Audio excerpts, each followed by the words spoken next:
Monkey Boy!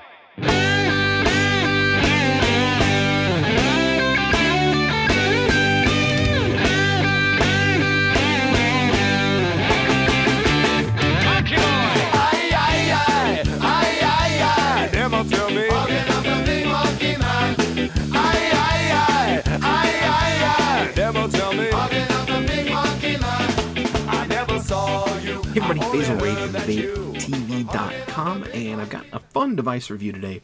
Long crappy day at work. I'm unwinding with Shell's My Fest, my Bock from a local family-owned brewery here in Minnesota. It's about my favorite seasonal beer, and I've paired it up with a fun little vape in the MONKEYBoxx. So, I have a variable voltage MONKEYBoxx. Full disclosure, I was sent this for the purpose of review. I did get to customize pretty much all of it. Picked out Weng or Wenge or Wengi, however the heck you say it, for the end caps. Maple for the body. It's kind of Corvette racing stripe here. The first one that I sent, or that Tom sent me, Tom, the guy who makes the MONKEYBoxx, I completely broke. He had to build me a new one. In the process, he sent me one with a different engraving, which I'm fine with. It was my bad that I broke the first one. This one's kind of got this koi fish engraved here on the back. But it is variable voltage. Runs on 2 stacked 16-340s. I have a pair of BDL IMRs in here. Holds a 6ml juice bottle. Variable voltage unit along with an LED readout here to show you what you're reading out. Nice deep catch cup. Little deeper than 1/4 of an inch, which is really fantastic. So if you've got extra runoff juice and it tips on its side, it doesn't immediately spill all over like happens on a lot of other mods. This catch cup here is acrylic, and you can pick out what color catch cup you would like. The button here is reminiscent, although it's nowhere near the same button as the Silver Bullet. It's a kind of flat metal button. Nice and clicky. Really enjoy it. On-off switch on the side here. The box is rather chunky. It's about the size of a Rio Grande, but it's almost twice as thick here, mainly because it's got to fit all these fancy components here in the LED screen and the variable voltage unit. There is also a 3.7/6 volt MONKEYBoxx option, and there is a MONKEYBoxx Mini now, and there are rumors and rumblings of a King Kong MONKEYBoxx, which is going to run probably on 2 26/650s, which will be a pretty beastly vaping machine. So before we take a deeper dive in here, let's talk a little bit about it. It is juice-fed. Works just like most juice-fed devices. You've got the window here. You push it. Juice-fed, it utilizes a tube and a needle, so it's kind of a hybrid feeder system. Works really well. Fires absolutely every time. Really nice. You can completely customize your vaping experience for your own personal kind of wattage output combination. I like mine right around somewhere in that kind of 9 to 10 range, somewhere in there. So right now I have it set at 4.9, and I have about a 2.7 ohm 510 SLB atomizer on here. It's very easy to adjust it.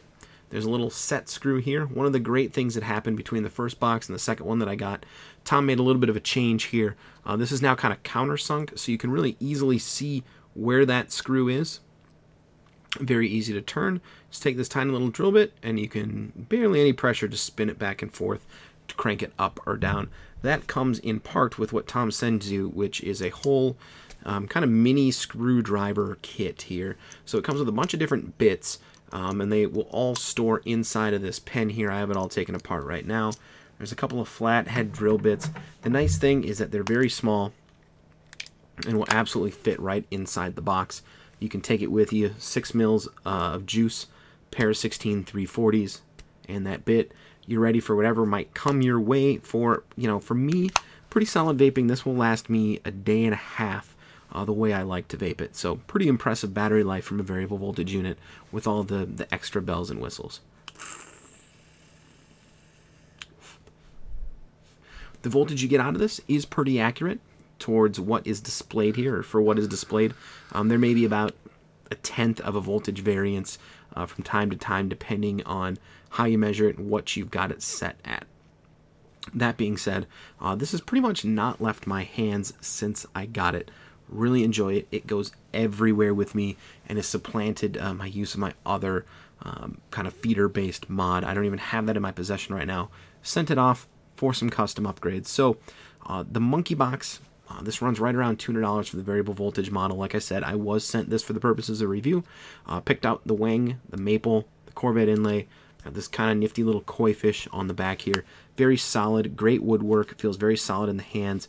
It is a bit chunky, probably not going to fit in a pocket.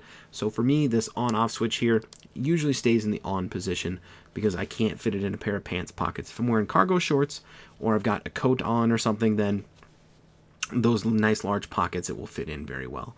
We're going to take a deep dive in here, kind of look at the feeding system, take a closer look at the internals, break it all down, send you on your way.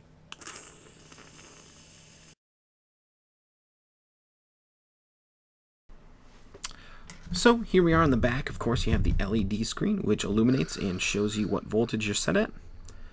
Mine right now is set at 4.8. Like I said, I've got about a 2.7 ohm atomizer on here.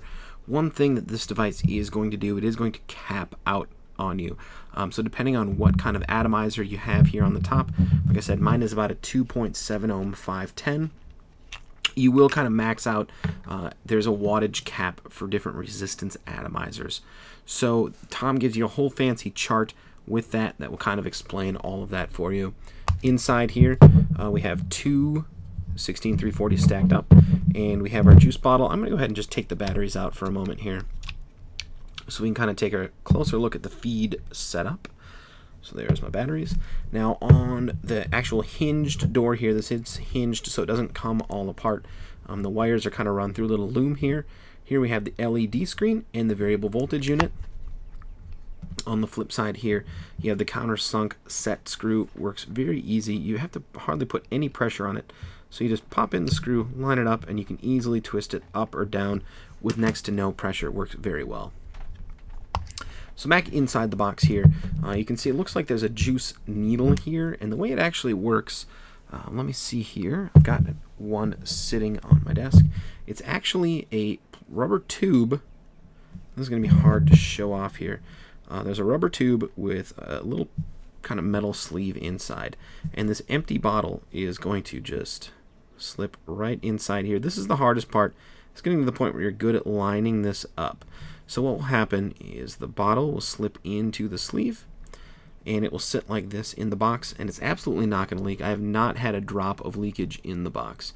So what you get 3 of these feed bottles, which are essentially 6 ml bottles that Tom has put a hole in the cap of, and then jammed or stuck or drilled or whatever he had to do. Let me pull this apart here.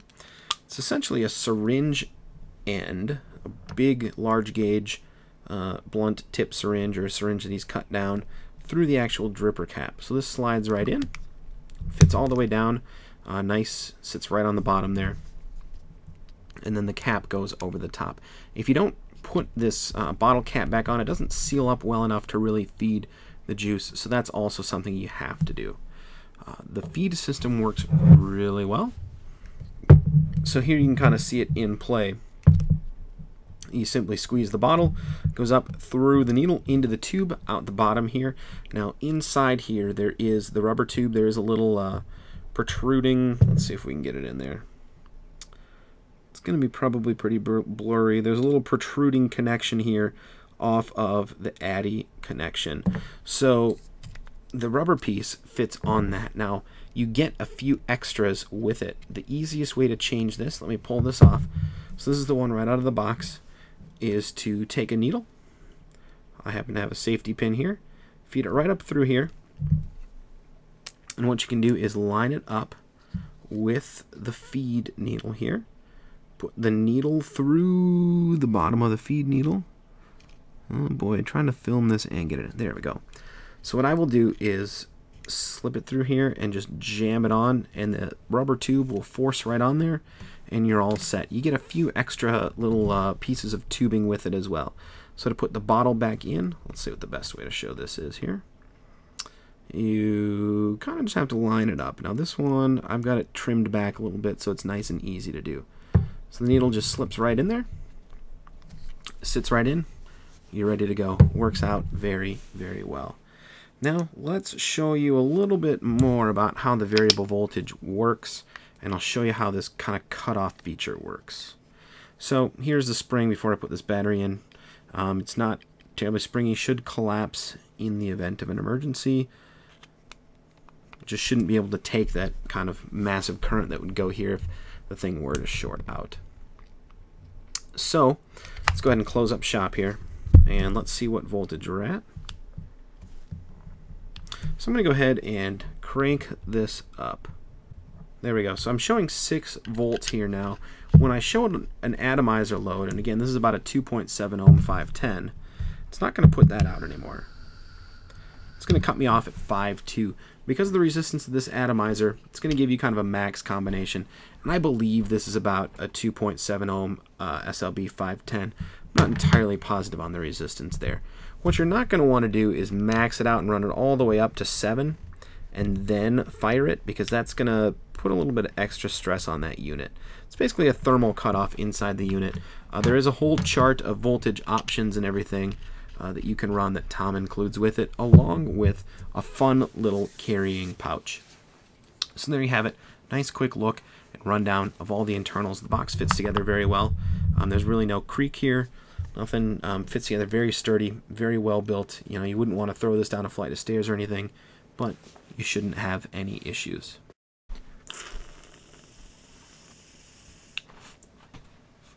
So, final thoughts. The variable voltage MONKEYBoxx is going to run you somewhere right in about the $200 neighborhood. You get to pick your woods, pick your engraving, pick your catch cup color, pick your inlay if you choose one, and it is a fantastic device. Looks nice, feels nice, really enjoying it. It's supplanted my feeder use.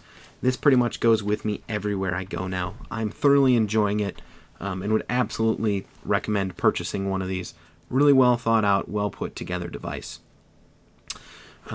That's about it. Really enjoying it. Let me take a couple last vapes here.